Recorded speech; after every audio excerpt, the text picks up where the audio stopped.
Hola Sugar Creek, es un gusto poder saludarles, sea que están aquí en el auditorio o que nos están viendo en línea. Quiero que sepan, es un privilegio poder estar adorando al Señor con ustedes. Mi nombre es Ender y tengo el privilegio de ser uno de los pastores de acá en esta iglesia. Y una vez más, yo sé que ya te lo han dicho anteriormente hoy, pero en nombre del pastor Juan Carlos y todo el staff aquí en Sugar Creek, queremos darte la bienvenida y esperamos que te sientas como en casa. Y esperamos también que hoy el Señor pueda hablar a tu corazón. Hace unos añitos atrás yo estaba en mi casa con mi familia y mi hijo, que apenas tenía 1 o 2 añitos en ese entonces, se me acercó y me pidió un poco de su bebida favorita. Me dijo: papá, ¿puedo tener un poco de leche? Yo abrí la refrigeradora, puse un poco de leche en un vaso y se lo puse en la mesa y le dije: ok, hijo, ven, tómate tu leche. Y efectivamente mi hijo se sentó allí, comenzó a disfrutar de su leche, estábamos conversando y después de unos minutos bajaron sus hermanitas y estaban ahí jugando entre ellos e invitaron a mi hijo a jugar con ellos. Y mi hijo obviamente quería ser parte de la diversión, así que salió corriendo detrás de sus hermanas. Esto es algo normal aún hasta el día de hoy en mi casa. El problema es que ese día él salió corriendo detrás de sus hermanas y todavía tenía el vaso de leche en la mano. Así que, como pueden imaginarse, en cuestión de segundos él empezó a derramar leche por todas partes. Yo salí corriendo detrás de él, tratar de llamar su atención, hasta que finalmente pudo detenerse y se dio cuenta de lo que estaba haciendo. Cuando se dio cuenta de lo que estaba haciendo, él paró, miró fijamente el piso y el gran reguero que había causado, miró su vaso que solamente tenía un poquito de leche en él, y para mi sorpresa lanzó el vaso totalmente frustrado contra el piso. Si alguien no piensa que nosotros nacemos con maldad en nuestro corazón, nunca ha tenido un hijo de 2 años. Todo sucedió tan rápido que yo muy poco tiempo tuve de reaccionar, así que lo único que pude hacer fue levantar el pequeño pecador, ponerlo en una silla, irme corriendo a la cocina para buscar toallas y poder limpiar el reguero que él había hecho. Cuando salí de la cocina con las toallas en mi mano, pude ver su rostro y su rostro había cambiado. Ya mi hijo no se veía enojado en ese momento, más bien se veía triste. Era como que se había dado cuenta que por desobedecerme, por seguir sus deseos y por correr tras algo que no era el momento de hacerlo, él causó un gran reguero. Y no solamente eso, sino que se perdió de disfrutar algo que él quería disfrutar, su lechita. Y estaba ahí totalmente triste, con lágrimas corriendo por sus cachetitos, el labio así todo torcidito, rojo completamente, y mirando el gran reguero que había hecho. Y cuando vi a mi hijo allí sentado, pude verme a mí mismo en su rostro. No solamente porque el pobrecito es igualito a su papá, hay que orar por él, sino también porque yo estaba pasando por una situación similar. No había derramado la leche, pero yo en ese tiempo estaba en otra iglesia y había sido un año sumamente difícil, un año sumamente cargado de muchas responsabilidades. Tenía la oportunidad de contratar a algunas personas, pero no habíamos encontrado a las personas adecuadas, y yo había decidido: ¿sabes qué? Esto tiene que seguir adelante, así que yo voy a hacer el trabajo. Y estaba haciendo más de lo que es considerado saludable para un ser humano. Y esto estaba causando que yo poco a poco me descuidara de las cosas más importantes, de mi relación con Dios, de mi relación con mi familia, por estar trabajando. De hecho, me despertaba muchas veces en las madrugadas con ansiedad por todas las cosas que habían que hacer, y no era para nada saludable. Y me di cuenta en ese momento, cuando vi a mi hijo, que yo también había regado y que yo también tenía que tomar decisiones drásticas. Así que tomé decisiones sumamente difíciles durante esa temporada. Pero a lo largo de esa jornada pude aprender que la razón por la cual yo estaba trabajando de esta manera es porque estaba encontrando identidad, seguridad y esperanza en los lugares incorrectos, y eso me llevó a hacer lo que hice. Yo estoy compartiendo esto con ustedes hoy porque yo creo que todos y cada uno de los seres humanos tenemos necesidad de estas 3 cosas: identidad, seguridad y esperanza. Pero también todos y cada uno de los seres humanos tenemos la tendencia a buscar estas cosas en los lugares incorrectos. Y cuando buscamos estas cosas tan importantes en el lugar incorrecto, vamos a terminar regándola como la regó mi hijo y como la estuve a punto de regarla yo también. Hoy vamos a continuar esta serie de mensajes que hemos llamado La Iglesia que Elegimos Ser. En esta serie de mensajes estamos estudiando los primeros 3 capítulos del libro de Apocalipsis. Y en el primer capítulo vimos que Jesús va a regresar un día en todo su esplendor, en todo su poder, en toda su gloria, y Él va a establecer su reino. Pero también vimos que debemos prepararnos para esa segunda venida del Señor Jesucristo. Y en los capítulos 2 y 3 de Apocalipsis encontramos 7 cartas que Jesús escribió a 7 iglesias diferentes en el área de Asia para ayudar a esas iglesias a prepararse y ser quienes Dios los había llamado a ser.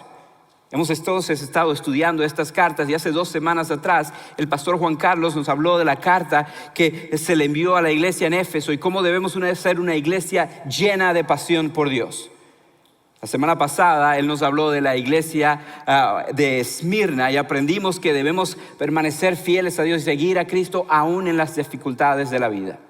Y hoy vamos a estudiar entonces la tercera carta. Y en esta carta vamos a entender que el seguir a Jesús no es nada más decir en la mente que creemos en Jesús y que estamos dispuestos a seguir a Jesús, sino que es algo que debemos practicar, es algo que debemos vivir.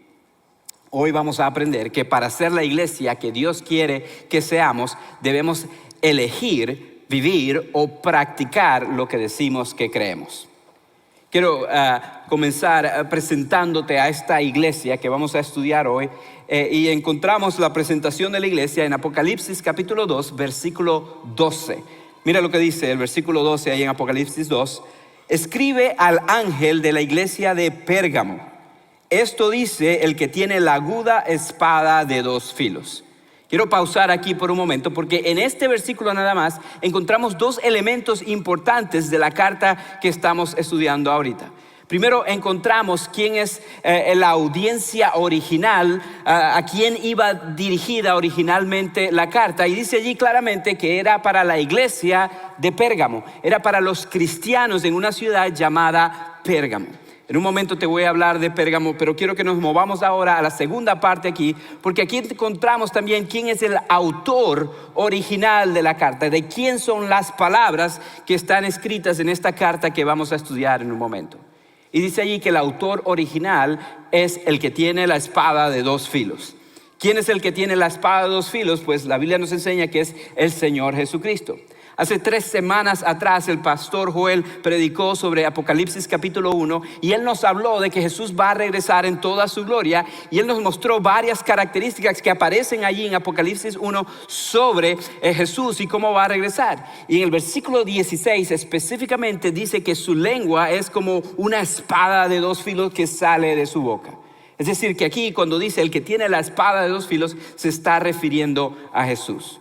Lo que quiero que vean con esto es que la carta iba dirigida a los cristianos, a las personas que seguían a Jesús en este lugar llamado Pérgamo, y eran las palabras del mismo Señor Jesús, preparándolos para su segunda venida. Y yo estoy convencido de que si Dios permitió que esta carta fuera parte de la Biblia, es porque Él quiere que nosotros hoy, el día de hoy, también aprendamos el contenido de esa carta y aprendamos a vivir bajo la palabra que Él enseñó allí. Y para hacer eso es necesario que entendamos un poco más de Pérgamo. ¿Qué era esta ciudad y por qué Jesús dijo las palabras que dijo a esta ciudad? Pérgamo era una de las ciudades más prominentes en Asia Menor. De hecho, muchas personas la consideraban la capital de la medicina en aquel tiempo. Había muchas personas que estaban explorando con medicina, que estaban estudiando el cuerpo humano y muchos vivían allí. Existía como sinergia, varios se ayudaban el uno al otro. Y también esto hacía que muchas personas que estaban sufriendo enfermedades en otros lugares vinieran a Pérgamo para experimentar sanidad. Lo que quiere decir que Pérgamo era una ciudad muy diversa, muy multicultural. No solamente eso, también era una ciudad muy educada. Pérgamo tenía la segunda biblioteca más grande del mundo en aquel entonces. Y es decir que había muchas personas allí muy estudiadas. Y por la medicina y por las personas estudiosas que habían ahí, era una ciudad bastante próspera. Tenía bastante dinero, podemos decirlo así. Pero también era lamentablemente una ciudad bastante idólatra. Es decir, que adoraban a muchos dioses, dioses falsos. Allí en Pérgamo se encontraba uno de los altares más grandes hacia el dios o para el dios Zeus, uno de los dioses griegos. Y allí en Pérgamo también se conoce, según la historia, que muchas personas adoraban al emperador romano. Ellos habían llegado a creer que el emperador romano era el enviado de Dios, era el escogido por Dios y que por lo tanto merecía adoración. Y donde el emperador romano era adorado, los cristianos eran perseguidos en todos lugares. Todo esto nos muestra entonces que ser cristiano en Pérgamo era bastante difícil, no era tarea fácil. Ser cristiano en Pérgamo te hacía blanco de la burla de las personas a tu alrededor. No solamente eso, sino que inclusive podías experimentar persecución de parte del Imperio Romano y otra vez el rechazo de familiares, de amigos que creían o adoraban a otros dioses. Y tal vez te estás preguntando por qué estoy compartiendo todo esto. Y la razón por la cual lo comparto es porque yo creo que hay mucho más en común que tenemos con la iglesia en Pérgamo de lo que jamás nos imaginamos. Tanto la ciudad donde vivimos nosotros hoy como la ciudad de Pérgamo tienen mucho en común, pero también las tentaciones que ellos enfrentaron son tentaciones que nosotros enfrentamos y seguiremos enfrentando. Ser cristiano el día de hoy es mucho más difícil de lo que era hace unos años atrás, por muchas razones. Y ser cristiano en el futuro va a ser mucho más difícil de lo que es el día de hoy. Y cuando estudiamos esta carta nos damos cuenta de que en medio de las tentaciones, en medio de las dificultades, Pérgamo o los cristianos en Pérgamo hicieron algunas cosas bien, otras cosas no tan bien. Y Dios habló a ambos casos. Y yo creo que es importante que entendamos lo que hicieron bien y lo que no hicieron bien para que nosotros aprendamos de lo bueno y también no imitemos lo malo. En el resto del pasaje entonces lo que vamos a ver es el contenido de la carta. Y allí vamos a encontrar 3 verdades profundas que yo creo que tenemos que creer en nuestra mente, creer en nuestros corazones. Y si creemos estas verdades, entonces esto nos llevan a tomar unas decisiones muy importantes en nuestra vida que nos pueden ayudar a ser quienes Dios nos ha llamado a ser individualmente y también colectivamente como iglesia. Así que quiero llevarte por estas 3 verdades. La primera que quiero que veas es esta, es que Dios celebra a quienes son fieles a Cristo. Dios celebra a quienes son fieles a Cristo. Mira el versículo 13, dice así: sé dónde vives, allí donde Satanás tiene su trono. Sin embargo, sigues fiel a mi nombre. No renegaste de tu fe en mí, ni siquiera en los días en que Antipas, mi testigo fiel, sufrió la muerte en esa ciudad donde vive Satanás.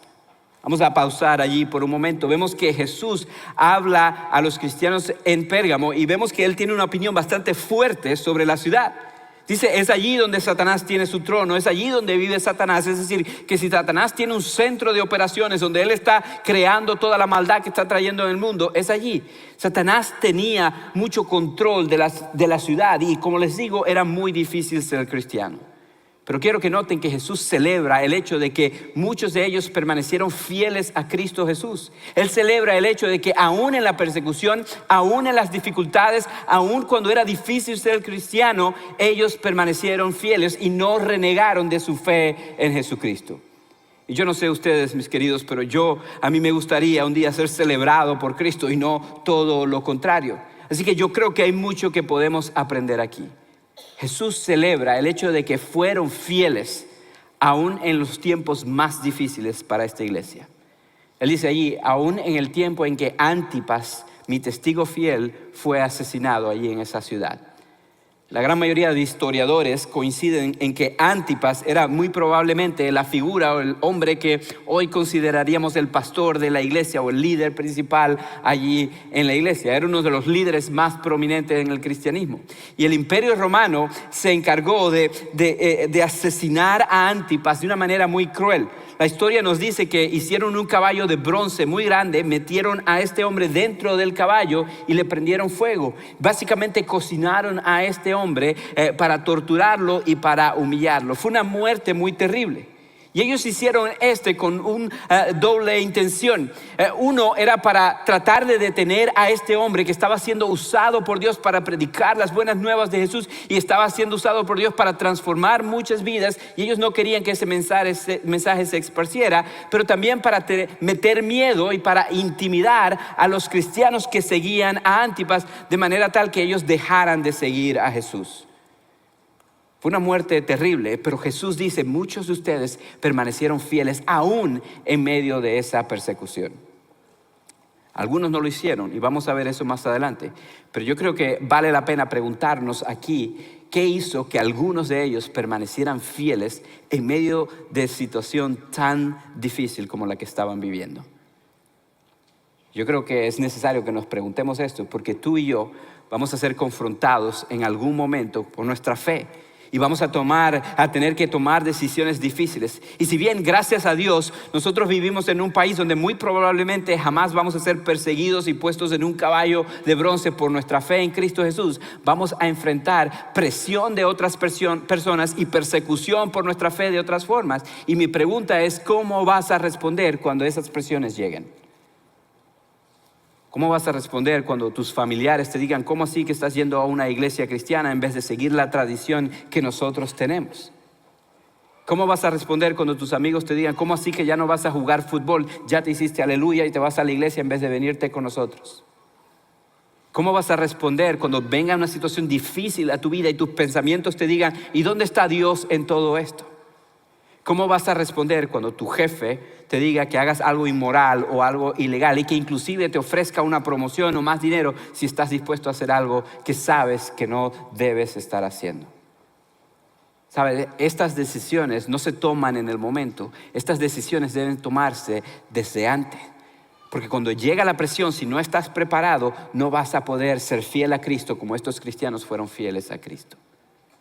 Cuando yo estaba pasando por esa situación difícil que pasé, una de las cosas que hice fue conversar con varios pastores que tenían muchos años en el ministerio y fueron de mucha ayuda para mí. Y estando en esa situación pude darme cuenta de que había inseguridades en mí que me llevaban a pensar que mi identidad se encontraba en el trabajo, en mis logros, en lo que podía alcanzar. Y por esa razón estaba trabajando al ritmo que estaba trabajando y llegué al peligro que llegué. Y este pastor, uno de ellos, me compartió una historia personal, un momento muy difícil en su vida, donde él estaba sintiendo presión y sintiendo que otros le decían, ahora sí vas a tirar la toalla, ¿verdad? Por esto difícil que estás pasando. Y él dijo, en ese momento, Ender, yo tomé una decisión que cambió mi vida para siempre. Él me dijo, yo elegí vivir para agradar a una sola persona y no a la multitud. Yo decidí vivir para agradar a Cristo y no a los seres humanos. Y amados, si tú quieres permanecer fiel a Cristo, tú debes elegir vivir para complacer a Cristo y no a la multitud. Yo creo que el apóstol Pablo había tomado esta misma decisión en su vida en algún momento, lo cual lo llevó a él a ser fiel a pesar de las dificultades que él enfrentó. Fue un hombre que fue usado por Dios de una manera increíble, pero también fue perseguido de una manera terrible. Y yo quiero que veas lo que él dice en Gálatas capítulo 10, versículo 1. Él dice esto, capítulo 1, versículo 10. Dice así, ¿qué busco con esto? ¿Ganarme la aprobación humana o la de Dios? ¿Piensan que procuro agradar a los demás? Si yo buscara agradar a otros, no sería siervo de Cristo. Podemos ver cómo él tomó la decisión en algún momento en su vida que su vida iba a ser para agradar a Cristo y no a la multitud. Y por esta razón él pudo permanecer fiel a Dios. Y amados, cuando venga la dificultad, cuando venga la presión de otros, cuando venga la tentación de tú renegar de tu fe, si no has tomado esta decisión en tu vida, se te va a hacer muy, pero muy difícil. Pero sabes, también he descubierto que para poder llegar al punto de tomar esa decisión, tú tienes que estar seguro que tu identidad no está en lo que otros piensan, sino en lo que Cristo piensa. Vivir para complacer a Cristo solo es posible si encontramos nuestra identidad en Él. Es la única forma. Eso me lleva entonces a la segunda verdad que yo veo en esta carta que Jesús le envió a los cristianos en Pérgamo y que yo creo que podemos aprender mucho de ella. Y es esta: Dios confronta a quienes distorsionan la verdad de Cristo. Él celebra a los que son fieles a Cristo, pero Él también confronta a los que distorsionan la verdad de Cristo. Mira lo que dice los versículos 14 hasta el 16, dice así: no obstante, tengo unas cuantas cosas en tu contra, que toleras ahí a los que se aferran a la doctrina de Balaam, el que enseñó a Balac a poner tropiezos a los israelitas, incitándolos a comer alimentos sacrificados a los ídolos y a cometer inmoralidades sexuales. Toleras asimismo a los que sostienen la doctrina de los nicolaitas. Por lo tanto, arrepiéntete. De otra manera, iré pronto a ti para pelear contra ellos con la espada que sale de mi boca. Vamos a pausar aquí. Podemos ver cómo el tono de la carta cambia drásticamente. Él comenzó celebrando a un grupo de personas y ahora él habla bastante fuerte. Él dice: tengo algo en contra de ti. Estás tolerando enseñanzas que no debes tolerar. Estás permitiendo cosas que no debes permitir. Y si no te arrepientes, entonces voy a ir a confrontarte con la espada que sale de mi boca. Yo creo que hay actitudes aquí que las personas dentro de la iglesia comenzaron a hacer, que los llevaron a hacer que Jesús se sintiera de esta manera y que los confrontara de la manera que los estaba confrontando. Y Él nos dice allí qué es. Él habla acerca de Balac y de Balaam y de un grupo llamado los nicolaitas. Déjame darte un poco de contexto para que entiendas lo que está sucediendo aquí. Balac y Balaam los encontramos en el Antiguo Testamento, es decir, unos 2000 años antes de este momento. Y esto sucede porque Balac era un rey pagano que quería hacer daño a la nación de Israel. La historia la encontramos en Números 22 hasta el 24 en la Biblia. Y Balac entonces pensó: bueno, yo voy a buscar un profeta que pueda bendecir al pueblo de Israel, pero en vez de bendecirlo, que lo maldiga. Y él buscó a este hombre llamado Balaam, que era un profeta, y le dijo: por favor, maldice a la nación de Israel. Balaam consultó con Dios y Dios le dijo: ni se te ocurra, Israel es mi pueblo, no te metas con ellos. Entonces Balaam no lo hizo por un tiempo. Pero después el rey Balac comenzó a poner presión y a ofrecerle ciertas cosas al profeta Balac, y poco a poco el profeta Balac se fue distorsionando. Y él llegó al punto entonces de tratar de maldecir a la nación de Israel. Dios no permitió que eso sucediera. Entonces lo que el profeta hizo fue decirle: mira, ¿sabes qué? Si tú traes mujeres moabitas al campamento de los hombres israelitas, ellos van a caer en tentación, van a cometer errores y ellos mismos te van a traer consecuencias muy serias. El rey Balac le hizo caso al profeta Balaam, y esto fue lo que hizo: trajo estas mujeres, y el profeta Balaam comenzó a enseñar dentro del campamento: pueden hacer lo que ustedes quieran, aún sabiendo, tanto él como los hombres, que ya Dios había dicho que no cometieran inmoralidades con mujeres de este tipo. Los hombres cedieron en la tentación y trajeron consecuencias terribles, tanto para ellos como para la nación de Israel. Ahora, si te transportas al tiempo donde estamos estudiando aquí, en Pérgamo, aparentemente había un grupo llamado los nicolaitas que enseñaban cosas muy similares. Ellos enseñaban que sí, Cristo podía salvarte y es el Salvador, pero si tú sigues los deseos de tu corazón, si tú haces lo que quieres, si encuentras tu seguridad en lo que tu cuerpo te dice, entonces tú hazlo y sé feliz y todo va a estar bien. Y esa enseñanza se estaba infiltrando en la iglesia, y por eso Jesús los confronta y dice: no podemos tolerar esto. Yo creo que es importante que notemos esto, porque si bien nosotros no vivimos en un campamento israelita y no hay mujeres moabitas por ahí, la realidad es que la cultura y la sociedad donde vivimos está constantemente tratando de hacer que nos alejemos de las enseñanzas que ya Dios nos ha dado. Sí, de la pureza sexual, pero también de muchísimas otras cosas. Y todo está arraigado en esta idea, en este mensaje que dice que tú puedes encontrar seguridad y felicidad en los deseos de tu corazón, en los deseos de tu carne, que si tú sigues los deseos de tu corazón, tú vas a ser feliz. Ese mensaje se encuentra en las canciones que escuchamos, en las películas que miramos, en las redes sociales en las que pasamos tiempo, en las novelas en las cuales somos adictos, y aún en las cosas que ven nuestros hijos. Y si no somos cuidadosos, mis amados, pueden afectar la manera que vivimos. Inclusive, lamentablemente, este mensaje se ha infiltrado en algunas iglesias. Pero aquí, gracias a Dios, enseñamos este libro maravilloso porque creemos que es la palabra de Dios, es inspirada por Dios y tiene el poder de transformar vidas. Por eso vieron hace un ratito que niños aquí están siendo educados en la palabra de Dios. Porque la palabra de Dios es nuestro guía y no nuestros deseos. Y si vamos a vivir para agradar a Cristo y ser quienes Dios nos ha llamado a ser, debemos elegir obedecer a Cristo y no a nuestros deseos. Yo quiero que veas lo que dice el autor de Hebreos, en Hebreos capítulo 4, versículo 12, dice así: ciertamente la palabra de Dios es viva y poderosa y más cortante que cualquier espada de dos filos. Penetra hasta lo más profundo del alma y del espíritu, hasta la médula de los huesos, y juzga los pensamientos y las intenciones del corazón.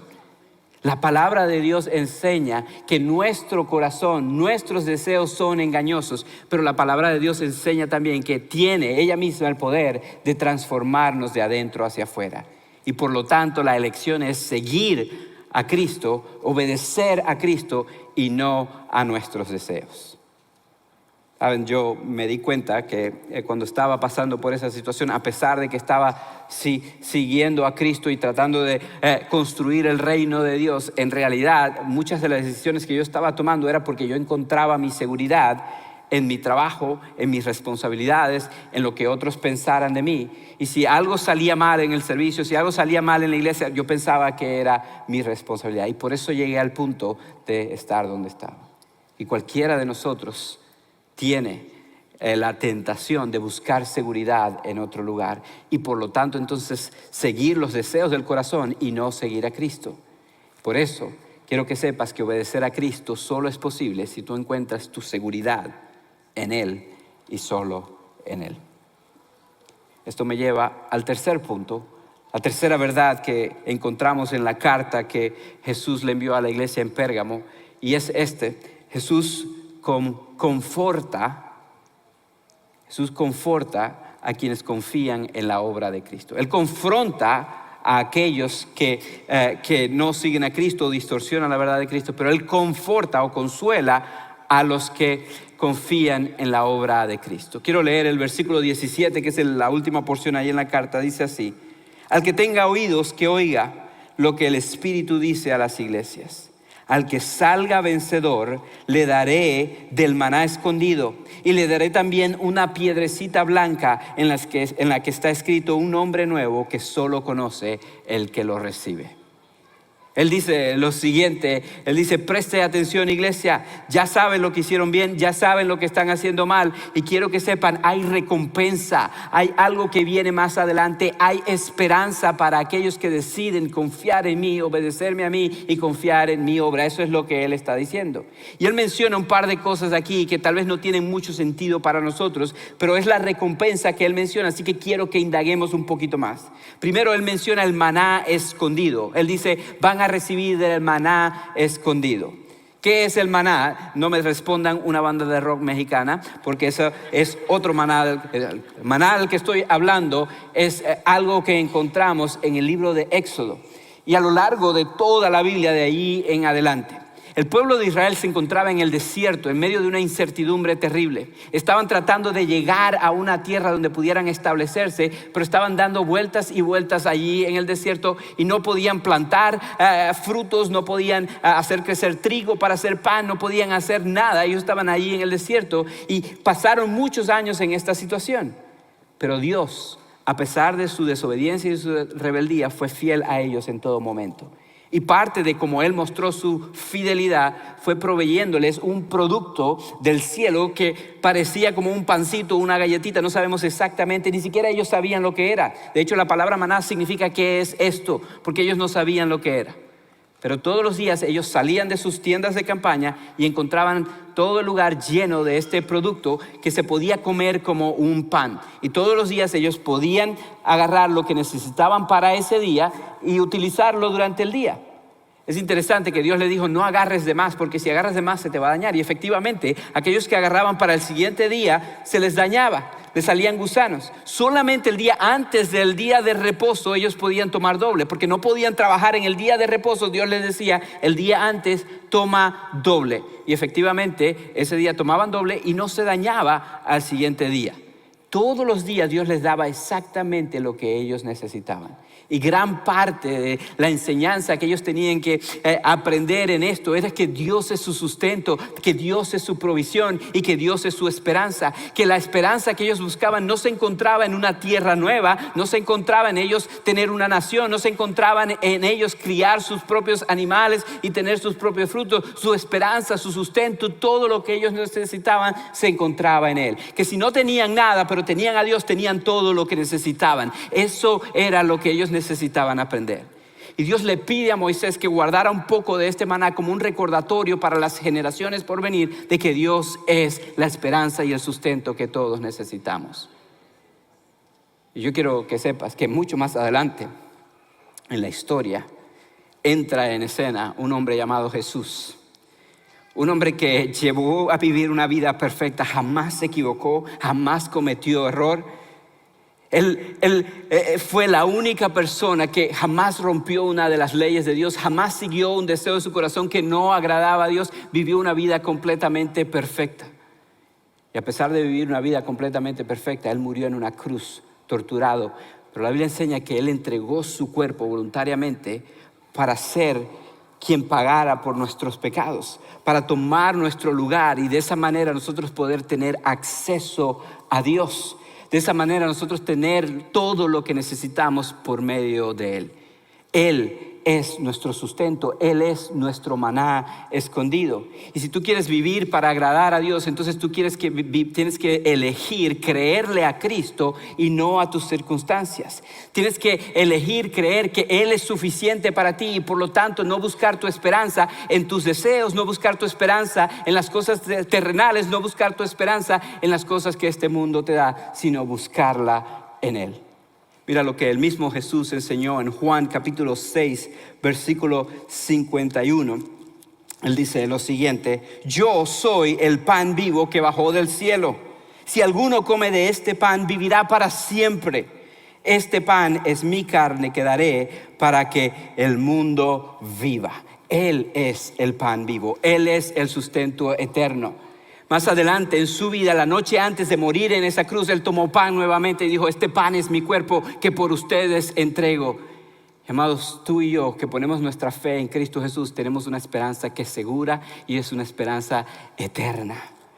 Yo recuerdo cuando mi hijo hizo ese reguero de leche y todo lo demás, yo salí, vi sus lágrimas en los ojos, no pude hacer más que decir: vente hijo, vamos a limpiar esto. Y me puse a limpiar su reguero, le di unas toallas y él supuestamente me estaba ayudando. La estaba regando más, honestamente, pero ahí él estaba conmigo, yo tratando de enseñarle una lección. Y mientras Dios me hablaba y me mostraba que Él es mi seguridad, que Él es mi esperanza, que Él es mi identidad, yo estaba ahí con lágrimas en los ojos ya con mi hijo. Y después de terminar esto, yo dije: ¿sabes qué? Vámonos hijo, vamos a la refrigeradora. Saqué un poco más de leche, la puse en un vaso, abrí una Topo Chico para mí y nos sentamos los dos ahí en la mesa a disfrutar de nuestra bebida favorita. Y algunos dicen tal vez: ¿por qué hiciste eso? No se lo merecía, mira lo que hizo. En ese momento yo recordé que yo no merezco lo que Cristo ha hecho por mí. Y aún así Él me estaba diciendo: yo voy a limpiar tu desastre.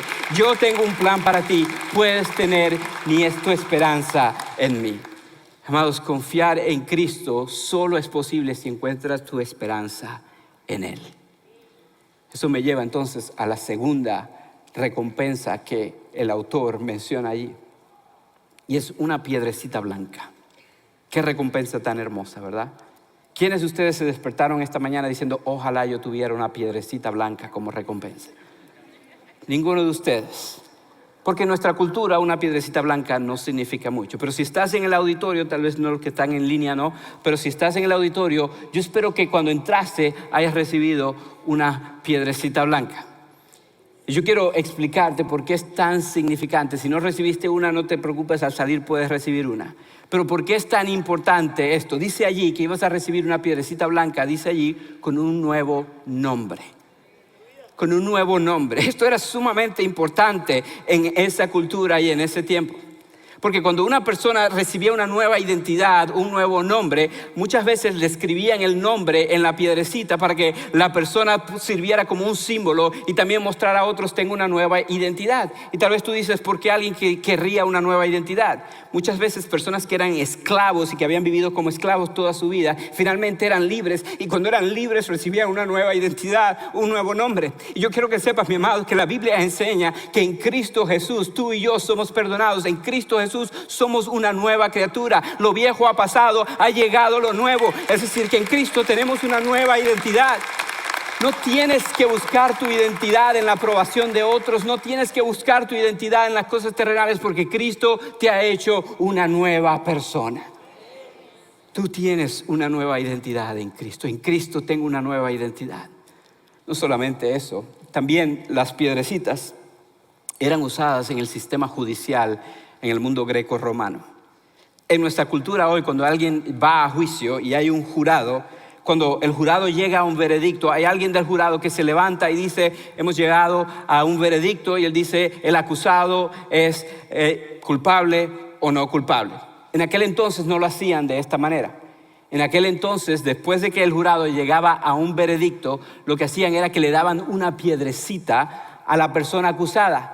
Y se la daban así, con las manos escondidas, y él tenía que esconder las manos también. Y cuando el juez indicaba: ok, mira la piedra que se te ha entregado, si la persona abría sus manos y encontraba una piedra negra, esto quiere decir que la piedra estaba diciendo que la persona era culpable y por lo tanto tenía que pagar por sus consecuencias. Cuando Jesús nos dice que va a dar una piedrecita blanca, es porque en aquel entonces, si la piedrecita era blanca, era porque había sido encontrado no culpable o había sido absuelto por las consecuencias de tus acciones, y por lo tanto entonces podías tener seguridad y podías caminar por la calle libre. Tú y yo somos culpables, lamentablemente hemos pecado, pero Jesús tomó nuestro lugar en la cruz y Él nos ofrece una piedrecita blanca, porque esto quiere decir que si ponemos nuestra fe en Él, podemos encontrar nuestra seguridad en Él, y un día vamos a estar en la eternidad con Él, en un lugar donde todo es absolutamente perfecto y maravilloso, no por nosotros mismos, sino por lo que Él hizo por nosotros. Así que no tienes que buscar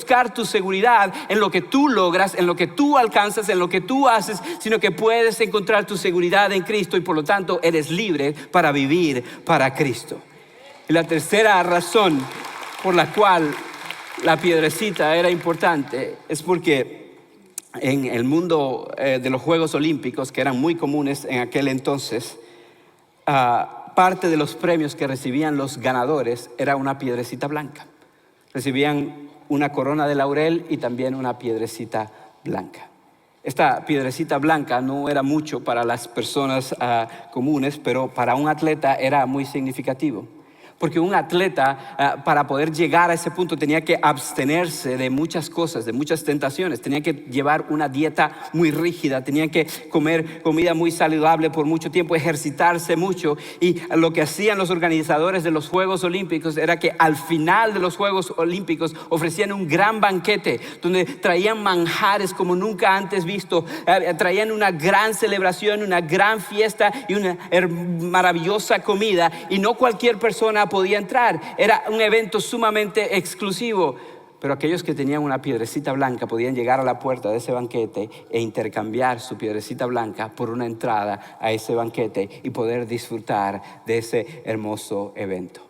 La Biblia enseña que Jesús va a llegar un día y va a establecer su reino. Y va a ser un reino donde no hay dolor, donde no hay llanto, donde no hay sufrimiento, no hay dolor, no hay angustia, no hay divorcio, no hay adicción, no hay divorcio, no hay todas las cosas que nos roban el gozo. Tú y yo tenemos esperanza en Cristo Jesús, y por lo tanto podemos ser libres para vivir para Cristo Jesús. La razón por la cual yo quise regalarte una de estas piedritas hoy, quisimos regalarte esto, porque quiero invitarte a que al salir de aquí hoy, tú escribas estas 3 palabras en esta piedra. Busques un marcador y escribe: en Cristo tengo identidad, en Cristo tengo seguridad y en Cristo tengo esperanza. Y que esto sea un recordatorio para ti. En los tiempos difíciles, en los tiempos de tentación, tú tienes todo lo que necesitas en Cristo. Puedes ser fiel a Cristo. Pero sabes, hay algunos de ustedes que tal vez no pueden escribir estas 3 palabras en una piedrecita blanca, porque tal vez tú no has puesto tu fe en Cristo. Hoy tú puedes salir de este lugar con una nueva identidad. Tú puedes salir de este lugar con una seguridad eterna y tú puedes salir de este lugar con una esperanza eterna si tú pones tu fe en Cristo Jesús. Él murió por ti. Lo único que tú tienes que hacer es entregar tu vida a Él. Si tú quieres hacer esto, al final del servicio tenemos un centro de próximos pasos allí al salir de este lugar, las puertas de vidrio, y si estás viendo en línea tenemos personas allí dispuestas a ayudarte. Yo te animo a que salgamos de este lugar seguros en quienes somos en Cristo. Déjeme orar por nosotros. Padre, gracias por tu gran amor, por tu palabra. Gracias, Señor, porque nos recuerda que en tu Hijo amado Jesús encontramos todo lo que necesitamos. Ayúdanos, Señor, a encontrar nuestra identidad, nuestra seguridad y nuestra esperanza en Él. Y de esa manera entonces ser la iglesia que tú nos has llamado a ser. En el nombre de Jesús te lo pedimos. Amén.